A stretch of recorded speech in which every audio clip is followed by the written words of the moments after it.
Hi all, എല്ലാവർക്കും LGS ടോപ്പറിൻ്റെ പുതിയൊരു ക്ലാസ്സിലേക്ക് സ്വാഗതം. ഇന്ന് നമ്മൾ ഡിസ്കസ് ചെയ്യാൻ പോകുന്നത് ഉത്തോലകങ്ങൾ അല്ലെങ്കിൽ ലിവർ ആണ്. വളരെ ഇമ്പോർട്ടൻറ്റ് ടോപ്പിക്കാണ്. ഫിസിക്കൽ സയൻസ് ഭാഗത്തിൽ വരുന്ന ഒരു ടോപ്പിക്കാട്ടോ ഇത്, ഫിസിക്സിൽ വരുന്നത്.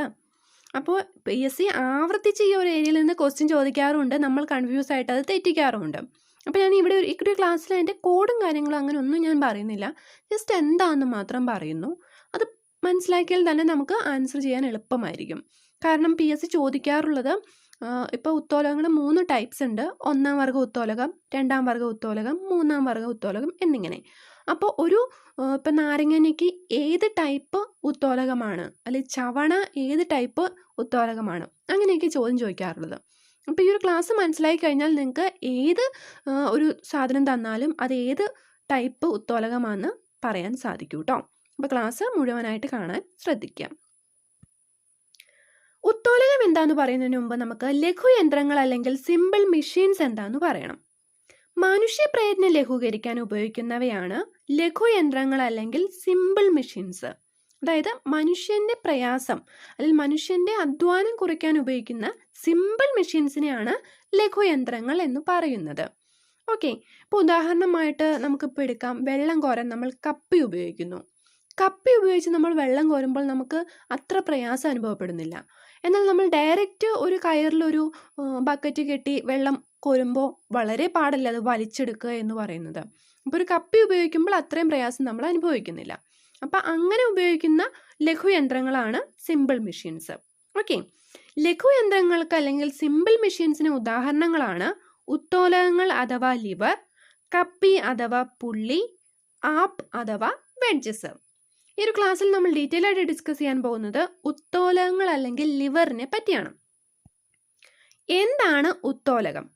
ഒരു നിശ്ചിത ബിന്ദുവിനെ ആധാരമാക്കി ചലിക്കുന്ന ദണ്ഡുകളാണ് ഉത്തോലകങ്ങൾ. എന്താണ് ഉത്തോലകങ്ങൾ? ഒരു സിമ്പിൾ മെഷീൻസ് ആണ്.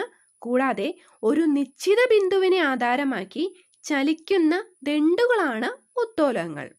ഉത്തോലകങ്ങളിൽ വരുന്ന 3 ടേംസ് ആണ്: ധാരം അല്ലെങ്കിൽ ഫുൽക്രം, യത്നം എഫേർട്ട്, രോധം റെസിസ്റ്റൻസ്. ഈ ഒരു 3 ടേം നമ്മൾ നന്നായിട്ട് പഠിച്ചിരിക്കണം. കാരണം ഈ ഒരു ഉത്തോലകങ്ങളുടെ ക്ലാസിഫിക്കേഷൻ വരുന്നത് ഈ ഒരു 3 ടേമിനെ ആശ്രയിച്ചാണ്. അതിനു മുമ്പ് ഉത്തോലക തത്വം ആവിഷ്കരിച്ച ശാസ്ത്രജ്ഞൻ ആർക്കിമിഡീസ് ആണ്. അത് ഇമ്പോർട്ടൻ്റ് ആട്ടോ. ഉത്തോലക തത്വം ആവിഷ്കരിച്ച ശാസ്ത്രജ്ഞൻ ആർക്കിമിഡീസ്. നമുക്ക് ആ 3 ടേം പഠിക്കാം. ധാരം അല്ലെങ്കിൽ ഫുൽക്രം എന്നാൽ നമ്മൾ പറഞ്ഞു ഉത്തോലകം എന്നാൽ എന്താണ്? ഒരു നിശ്ചിത ബിന്ദുവിനെ ആധാരമാക്കി ചലിക്കുന്ന ദണ്ഡുകളാണ് ഉത്തോലകങ്ങൾ. ആ നിശ്ചിത ബിന്ദുവാണ് ധാരം എന്ന് പറയുന്നത്. ഓക്കെ, അടുത്തത് ഉത്തോലകത്തിൽ നാം പ്രയോഗിക്കുന്ന ബലം എന്താണോ അതാണ് യത്നം അല്ലെങ്കിൽ എഫേർട്ട്. നാം പ്രയോഗിക്കുന്ന ബലം അതാണ് യത്നം അല്ലെങ്കിൽ എഫേർട്ട്. ഉത്തോലകം ഉപയോഗിച്ച് കീഴ്പ്പെടുത്തുന്ന ബലം എന്താണോ അതാണ് രോധം.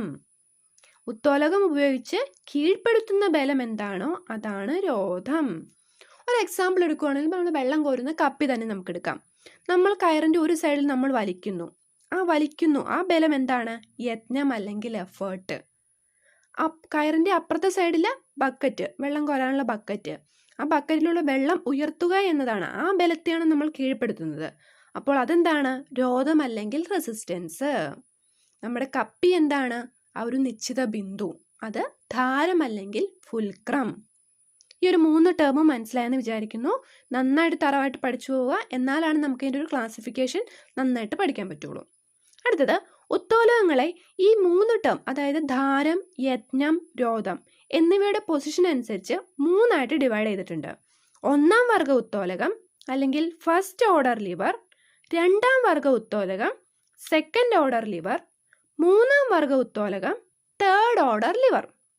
നമുക്ക് ഓരോന്നും ഡീറ്റെയിൽ ആയിട്ട് നോക്കാം. ആദ്യത്തെ നമ്മൾ 1-ാം വർഗ്ഗ ഉത്തോലകം അല്ലെങ്കിൽ ഫസ്റ്റ് ഓർഡർ ലിവർ എന്താന്ന് പഠിക്കാം. ധാരം, യത്നത്തിനും രോധത്തിനും ഇടയിൽ വരുന്ന ഉത്തോലകമാണ് 1-ാം വർഗ്ഗ ഉത്തോലകം. അപ്പൊ ധാരം എന്തായിരുന്നു? ആ നിശ്ചിത ബിന്ദു. യത്നം നാം പ്രയോഗിക്കുന്ന ബലം, രോധം നാം കീഴ്പ്പെടുത്തുന്ന ബലം. അപ്പോൾ ധാരം, ആ നിശ്ചിത ബിന്ദു എന്തിനിടയ്ക്ക് വരണം? നാം പ്രയോഗിക്കുന്ന ബലത്തിൻ്റെ ഇടയ്ക്കും നാം കീഴ്പ്പെടുത്തുന്ന ബലത്തിൻ്റെ ഇടയ്ക്കും. നമ്മൾ ആദ്യം പറഞ്ഞ എക്സാമ്പിള് ഇതിന് യോജിച്ചതല്ലേ? കപ്പി എടുത്താൽ ഒരു സൈഡിൽ നമ്മൾ ബലം പ്രയോഗിക്കുന്നു, അതിൻ്റെ ഓപ്പോസിറ്റ് സൈഡിൽ ബക്കറ്റിൽ വെള്ളം, നാം കീഴ്പ്പെടുത്തുന്ന ബലം, നടുക്കായിട്ട് കപ്പി. അപ്പോൾ ഒന്നാം വർഗ ഉത്തോലകത്തിന് ഒരു ഉദാഹരണമാണ് കപ്പി. അത് ഈ ഫിഗർ കാണുമ്പോൾ മനസ്സിലാവും. നമ്മളിവിടെ ബലം പ്രയോഗിക്കുന്നു, നമ്മൾ കീഴ്പ്പെടുത്തുന്ന ബലം ഇവിടെയും, നടുക്കായിട്ട് ധാരവും. അപ്പോൾ എക്സാമ്പിൾ ക്ലിയർ ആയെന്ന് വിചാരിക്കുന്നു. അടുത്ത എക്സാമ്പിളിലേക്ക് പോവാം. സീസോ. നമ്മൾ പാർക്കിലൊക്കെ ചെല്ലുമ്പോൾ കാണുന്ന ഒരു സംഭവമാണിത്. ഇവിടെ എങ്ങനെയാണ്, ഒരാൾ ഒരു സൈഡിലിരിക്കും, വേറൊരാൾ അപ്പുറ സൈഡിലിരിക്കും, നടുക്കൊരു കോമൺ ആയിട്ടുള്ളൊരു ബിന്ദു ഉണ്ട് അല്ലേ, കോമൺ പോയിന്റ് ഉണ്ട്. അപ്പം ഇവിടെ നാം പ്രയോഗിക്കുന്ന ബലവും നാം കീഴ്പ്പെടുത്തുന്ന ബലം അതിൻ്റെ ഓപ്പോസിറ്റും, നടുക്കായിട്ട് ധാരവും വരുന്നു. അപ്പം സീസോയും എന്തിന് ഉദാഹരണമാണ്? ഒന്നാം വർഗ ഉത്തോലകത്തിന് ഉദാഹരണമാണ്. അടുത്തത് പ്ലെയർ. നമ്മൾ പ്ലെയർ ഉപയോഗിച്ചൊരു ആണി പറിക്കുമെന്ന് വെച്ചോ. അപ്പം നമ്മൾ പ്രയോഗിക്കുന്ന ബലം ഈ സൈഡിലും ഓപ്പോസിറ്റ് സൈഡിൽ ആണി താഴെയായിട്ട് കാണുന്നത് കേട്ടോ. നടുക്കായിട്ട് എന്താണ്? ആ നിശ്ചിത ബിന്ദു, അതായത് ആ പ്ലെയറിൻ്റെ കോമൺ പോയിന്റ് ആണ് വരുന്നത്. അപ്പം പ്ലെയറും എന്തിനു ഉദാഹരണമാണ്? ഒന്നാം വർഗ ഉത്തോലകത്തിന് ഉദാഹരണമാണ്. അതായത് നാം പ്രയോഗിക്കുന്ന ബലവും നാം കീഴ്പ്പെടുത്തുന്ന ബലത്തിനും ഇടയ്ക്കാണ് ധാരം അല്ലെങ്കിൽ ഫുൾക്രം വരുന്നത്. കത്രികയും സിമ്പിൾ അല്ലേ? നിങ്ങളൊന്ന് ആലോചിച്ച് നോക്കിയേ, നിങ്ങൾക്ക് മനസ്സിലായോ? നാം ഇവിടെ ബലം പ്രയോഗിക്കുന്നു, ഓപ്പോസിറ്റ് സൈഡിൽ നാം കീഴ്പ്പെടുത്തുന്ന ബലം, കോമൺ ആയിട്ടുള്ള ബിന്ദു അല്ലെങ്കിൽ ധാരം നടുക്കും വരുന്നു. അപ്പം കത്രികയും എന്തിനു ഉദാഹരണമാണ്? ഒന്നാം വർഗ ഉത്തോലകത്തിന് ഉദാഹരണമാണ്. കൂടാതെ നെയിൽ പുള്ളറും ഒന്നാം വർഗ ഉത്തോലകത്തിന് ഉദാഹരണമാണ് കേട്ടോ. അപ്പോൾ ഒന്നാം വർഗ ഉത്തോലകം എന്ന് പറഞ്ഞാൽ എന്താണ്? ധാരം, ആ നിശ്ചിത ബിന്ദു അല്ലെങ്കിൽ കോമൺ പോയിന്റ് യജ്ഞത്തിനും രോധത്തിനും ഇടയിൽ വരണം. ഉദാഹരണങ്ങൾ കപ്പി, നെയിൽ പുള്ളർ, സീസോ, കത്രിക, പ്ലേയേഴ്സ്. അടുത്തയിലേക്ക് നമുക്ക് പോവാം. രണ്ടാം വർഗ ഉത്തോലകം, സെക്കൻഡ് ഓർഡർ ലിവർ. രോധം, അതായത് നാം കീഴ്പ്പെടുത്തുന്ന ബലം ധാരത്തിനും യജ്ഞത്തിനും ഇടയിൽ വരണം. അതായത് നാം കീഴ്പ്പെടുത്തുന്ന ബലം ആ നിശ്ചിത ബിന്ദുവിനും നാം പ്രയോഗിക്കുന്ന ബലത്തിനും ഇടയിൽ വരണം അല്ലേ. അതായത് രോധം, നാം കീഴ്പ്പെടുത്തുന്ന ബലം ധാരത്തിനും യജ്ഞത്തിനും ഇടയിൽ വരുന്നതാണ് രണ്ടാം വർഗ ഉത്തോലകം അല്ലെങ്കിൽ സെക്കൻഡ് ഓർഡർ ലിവർ. നമുക്ക് ഉദാഹരണം നോക്കാം. പാക്കുപെട്ടി. പാക്കുപെട്ടി നോക്കിക്കേ, നാം ഇവിടെ ബലം പ്രയോഗിക്കുന്നു. പാക്ക്, നാം പ്രയോഗിക്കുന്ന ബലം, കീഴ്പ്പെടുത്തുന്ന ബലം എന്താണ്? ഈ പാക്കിനെ മുറിക്കുക എന്നുള്ളതല്ലേ. അത് നടുക്കും, കോമൺ പോയിന്റ് അപ്പുറത്തെ സൈഡിലും. അപ്പം നാം കീഴ്പ്പെടുത്തുന്ന ബലം എവിടെ വരുന്നു?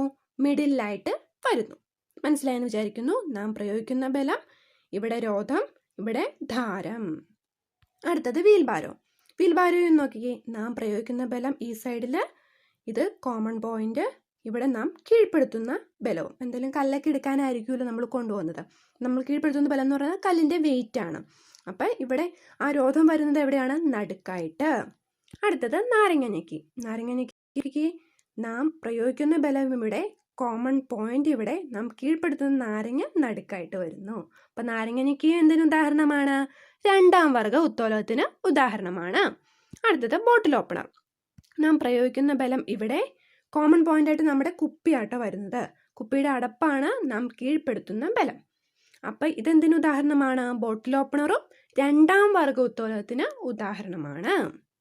അടുത്തത് നമുക്ക് മൂന്നാം വർഗ ഉത്തോലകം പഠിക്കാം. അപ്പം നമ്മളിപ്പോൾ പറഞ്ഞു ധാരം നടുക്ക് വരുന്നത് ഒന്നാം വർഗ ഉത്തോലകം, രോധം അല്ലെങ്കിൽ നാം കീഴ്പ്പെടുത്തുന്ന ബലം നടുക്ക് വരുന്നത് രണ്ടാം വർഗ ഉത്തോലകം.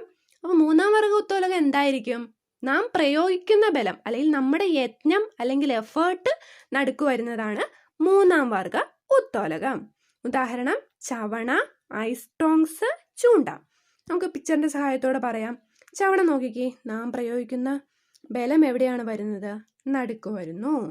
കല്ല്, നാം പ്രയോഗിക്കുന്ന കീഴ്പ്പെടുത്തുന്ന ബലം എവിടെയാണ് വരുന്നത്? കല്ലിലല്ലേ വരുന്നത്.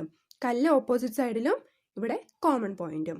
അപ്പം രോധവും ധാരവത്തിൻ്റെ ഇടയിൽ യജ്ഞം വരുന്നു. അടുത്തത് ഐസ്റ്റോങ്സ്. ഐസ്റ്റോങ്സിൽ കോമൺ ബിന്ദു, അതായത് ധാരം ഇവിടെയും, ഇതെന്താണ്? നാം കീഴ്പ്പെടുത്തുന്ന ബലം, അതായത് ഐസ് വയ്ക്കുന്ന സ്ഥലം, അത് രോധം. നമ്മൾ നടുക്കല്ലേ പ്രസ് ചെയ്യുന്നത്, അതായത് നമ്മുടെ എഫേർട്ട് കൊടുക്കുന്നത് മിഡിലല്ലേ. അപ്പം യജ്ഞം നടുക്ക് വരുന്നു. അപ്പം ഐസ്റ്റോങ്സ് എന്തിന് ഉദാഹരണമാണ്? മൂന്നാം വർഗ ഉത്തോലകത്തിന് ഉദാഹരണമാണ്. അടുത്തത് ചൂണ്ട. ഇത് നിങ്ങളൊന്ന് ചിന്തിച്ച് നോക്കിക്കേ, ചൂണ്ട മൂന്നാം വർഗ ഉത്തോലകത്തിന് ഉദാഹരണമാണോ? ആണ്. എങ്ങനെയാണ്?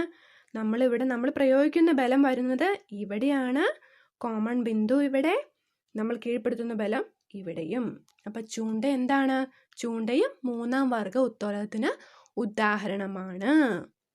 അപ്പോൾ ഈ ഒരു ക്ലാസ് എല്ലാവർക്കും യൂസ്ഫുൾ ആയെന്ന് വിചാരിക്കുന്നു.